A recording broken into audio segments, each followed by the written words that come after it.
En esta ocasión haré un pequeño resumen del libro El Derecho de los Jueces, en su capítulo 5, del autor, el doctor Diego Eduardo López Medina, para la materia Introducción al Derecho, dictada por el docente, el doctor Alejandro Plata, presentada por el alumno Eder Ramón del programa del Derecho en su primer semestre de la Universidad de Pamplona.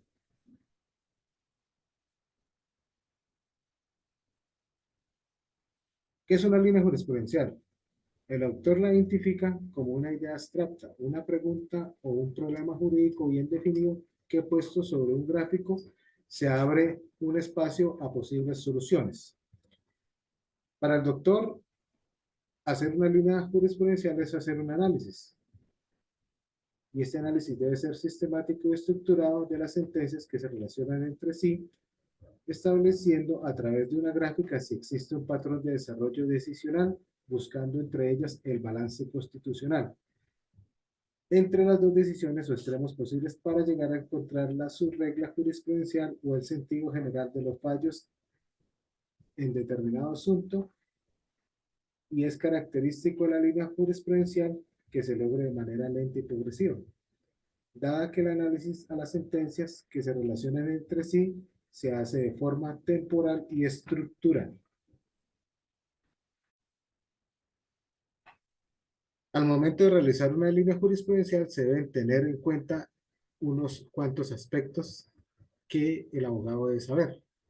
Y a su vez deben haber unas características para que se considere el desarrollo de la línea jurisprudencial. Entonces, debe tener una construcción lenta y progresiva, que sea temporal y estructural. Se debe identificar soluciones en dos ejemplos, el amplio y el restrictivo. El primer aspecto es que la línea jurisprudencial debe partir de un problema jurídico. Esta es la pregunta que encabeza la línea jurisprudencial que se intenta resolver por medio de una interpretación de distintos pronunciamientos judiciales. La constitución y la estructura normativa, el análisis de la jurisprudencia debe radicar en un punto medio de abstracción en el que opera la ratio decidente, es decir,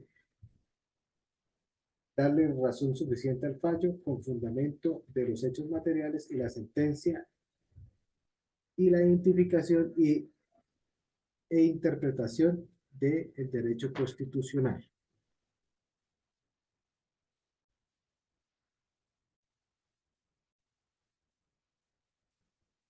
Bueno, para la construcción de una línea jurisprudencial se deben tener en cuenta ciertas características. Como primero tenemos o sabemos que la línea jurisprudencial pues va a tener una construcción lenta y progresiva. Segundo, que va a ser temporal y estructural. Y tercero, se puede identificar soluciones en dos ejemplos, el amplio y el restrictivo. Al momento de realizar una línea jurisprudencial, debemos tener en cuenta que el problema jurídico pues siempre nos va a abordar dos tipos de soluciones o varias o muchas soluciones al problema jurídico.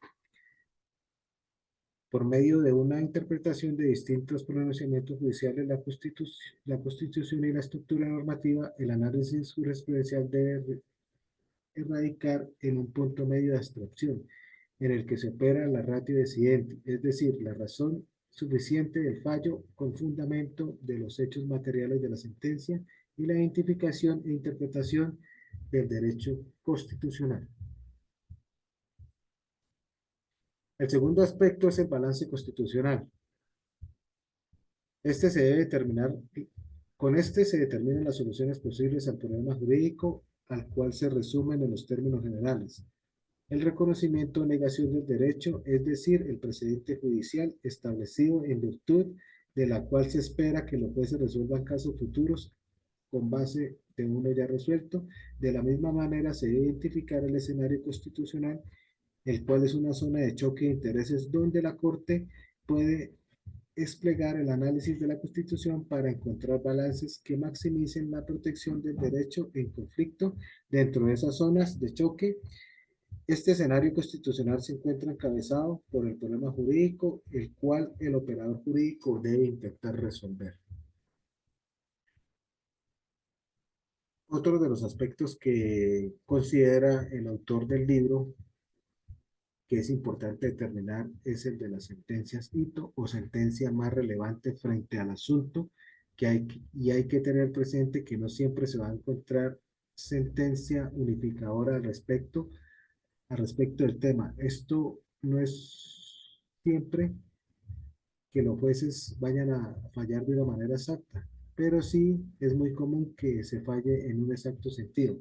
En ese orden de ideas aparece lo que se llama la sombra o espectro constitucional, que no es otra cosa que el ámbito de las variaciones del fallo que no altere el sentido del mismo.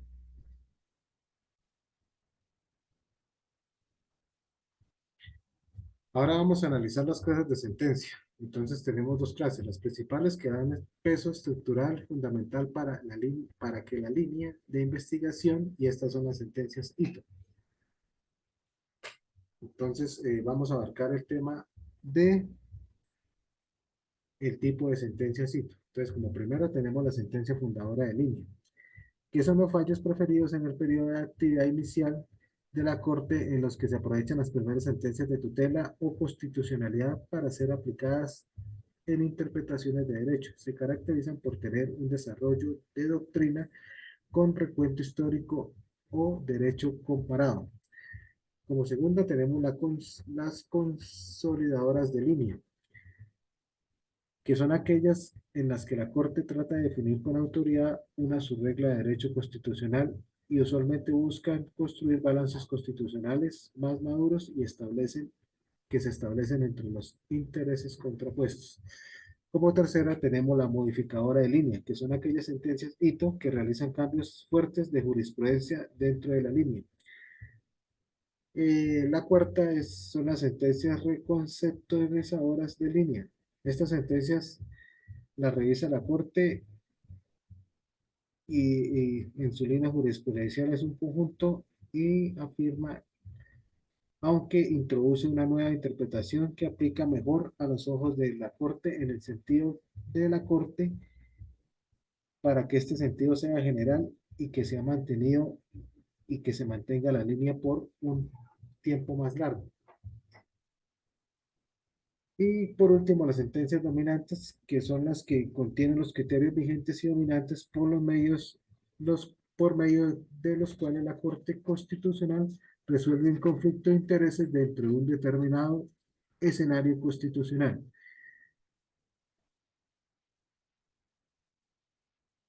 Ahora tenemos las sentencias no importantes. Estas se radican más que todo en la interpretación del lector de la línea jurisprudencial.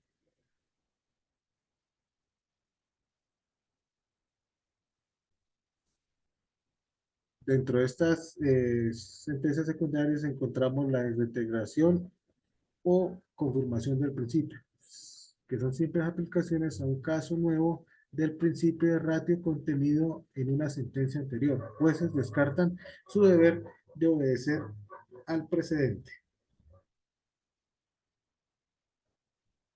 Y como segunda tenemos las que son argumentativamente concluyentes o confusas. Pierden su poder procesal por la baja calidad de su argumento y se dificulta la identificación de la ratio decidente.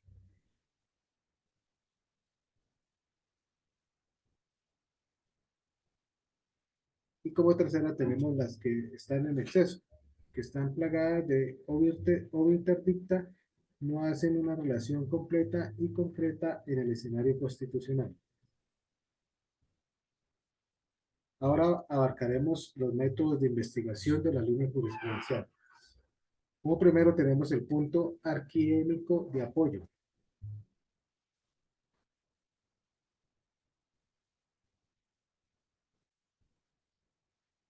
Esta es la sentencia por la cual el investigador trata de dar solución a las relaciones estructurales entre varias sentencias. Su propósito es ayudar en la identificación de la sentencia hito, de la línea y de su sistematización en un gráfico de línea. Tenemos la ingeniería de reversa, que consiste en el estudio de la estructura seleccionada en aquellas sentencias relacionadas con el escenario constitucional. Y finalmente tenemos el nicho citacional, que es la forma que parte de la forma de un análisis de la sentencia a partir de la identificación de los puntos comunes que se encuentran citados en cada sentencia. La finalidad de estos puntos citacionales es llegar a un número significativo de argumentos para definir las subreglas de la línea de investigación. Como segundo análisis en este video, pues vamos a abarcar un poco el tema de la retroactividad de la ley. Entonces, como concepto, tenemos que se entiende como una ley nueva que se aplica para un caso anterior a su vigencia y su práctica es prohibida cuando esto afecta a una persona. La retroactividad de la ley, pues, vemos que la facilidad de cómo poder modificar algunas sentencias de hechos pasados o previos a la ley. Este es un principio que protege, eh, que se protegen sobre los derechos y las obligaciones. Y por regla general, la ley no es retroactiva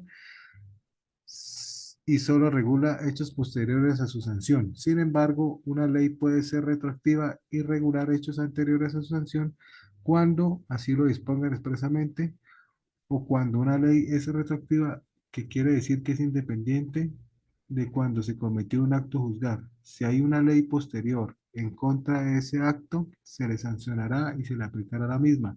Los sistemas jurídicos modernos suelen establecer que la aplicación retroactiva de las leyes no puede afectar los derechos adquiridos amparados por las garantías constitucionales.